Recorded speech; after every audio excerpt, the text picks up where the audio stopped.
بسم الله الرحمن الرحيم صاحب السمو الملكي الأمير محمد Your بن Royal سلمان Highness Crown Prince Mohammad ibn Salman of Saudi فخامة Arabia, الرئيس جو بايدن Your Excellency President Joe Biden, Your Majesty's Excellencies and Highnesses. At the outset, I'm pleased to extend my sincere thanks and appreciation to the custodian of the two holy mosques, King Salman bin Abdulaziz Al Saud, and the Crown Prince for hosting this important summit and for the cordial reception and organization to make this summit a success.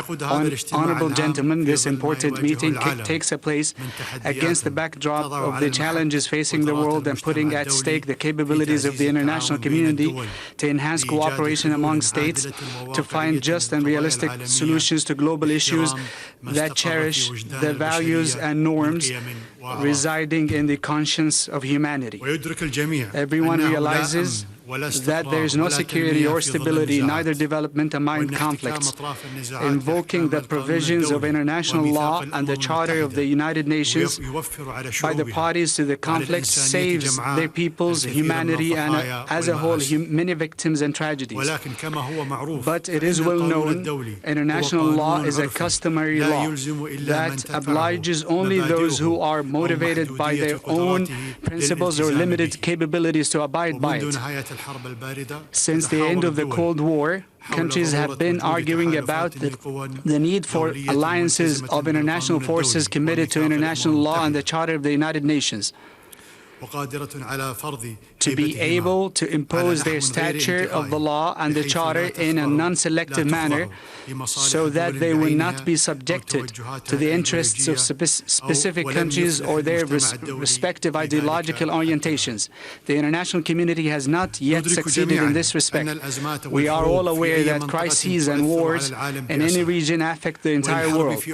The war in Ukraine has direct and indirect victims.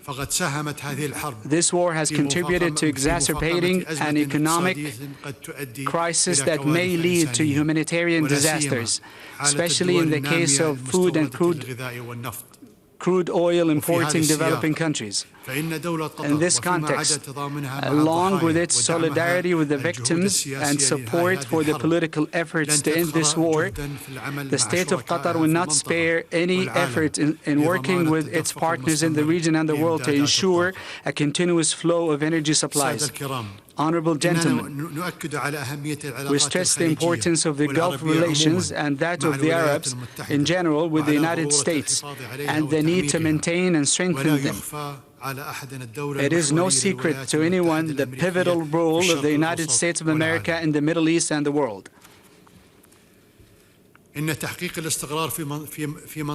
Achieving stability in the Gulf region is essential not only to it, but to the entire international community. We reaffirm here our firm position to spare the Gulf region and the Middle East in general the dangers of nuclear armament, while recognizing the rights of the countries in the region to use nuclear energy for peaceful purposes in accordance with international rules. We also stress the need to resolve differences in our region through dialogue based on respect for the sovereignty of states, non-interference in their internal affairs, promoting the common interest, and participating in shouldering responsibilities. The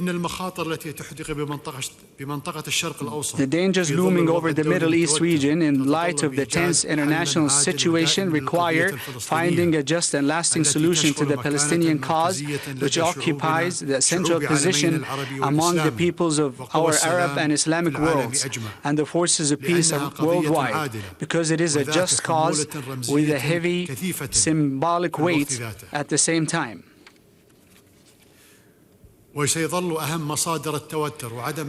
of the most important sources of tension and instability will linger unless Israel stops its practices and violations of international law reflected in building settlements, changing Jerusalem's character, and continuing to impose siege on Gaza.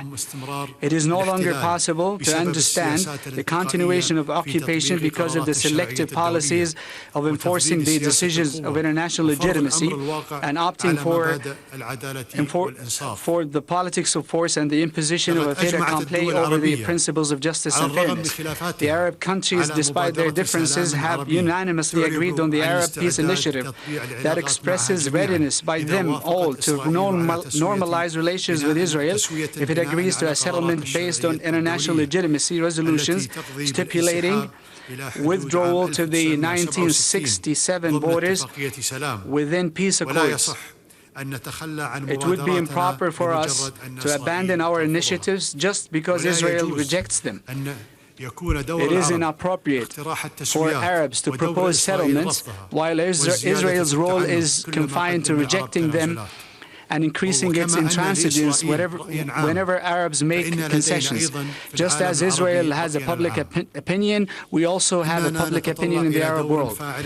We look forward to an effective role for the United States in calling for serious negotiations to settle the Palestinian issue in accordance with the international legitimacy resolutions and the principles of the two-state solution agreed upon by the international community, so that what is sought is not a negotiation for the sake of negotiation, nor to delude ourselves that there is a peace process underway. Honorable gentlemen, we value the truce between the Yemeni parties and the Kingdom of Saudi Arabia initiative for putting it forward, and we look forward to its continuation until a solution to this crisis is reached in accordance with the Gulf Initiative and its executive mechanism and the outcomes of the Yemeni national dialogue and relevant security national resolutions. In general, we must agree on rules that we all respect to guide our action to resolve crises in Yemen, Libya, and other countries. These rules include confining the tools of violence in the hands of the state and distinguishing between the consensual system and the quota system. The quota system may go beyond partnership and political representation to sharing the state and its institutions as if they were spoils, in a way that would cripple and render them unable to carry out their functions. These principles also serve as a steering guide in Iraq and Lebanon, which are experiencing crises of another kind. As for Syria, it's not plausible to accept the fait accompli, which means the continuation of the terrible injustice to which the Syrian people are subjected. We must all act to reach a political solution in accordance with the Geneva I communique resolutions in order to achieve the legitimate aspirations of the Syrian people. Beyond our regional responsibilities, we're not oblivious to the responsibility to participate in addressing the challenges facing all humanity, including the issue of climate change. We hope that the upcoming COP27 United Nations Climate Change Conference in the Arab Republic of Egypt will fulfill the expectations of the international community in this regard. I pray to Almighty God to culminate the deliberations of this summit in success. May Allah's peace be with you.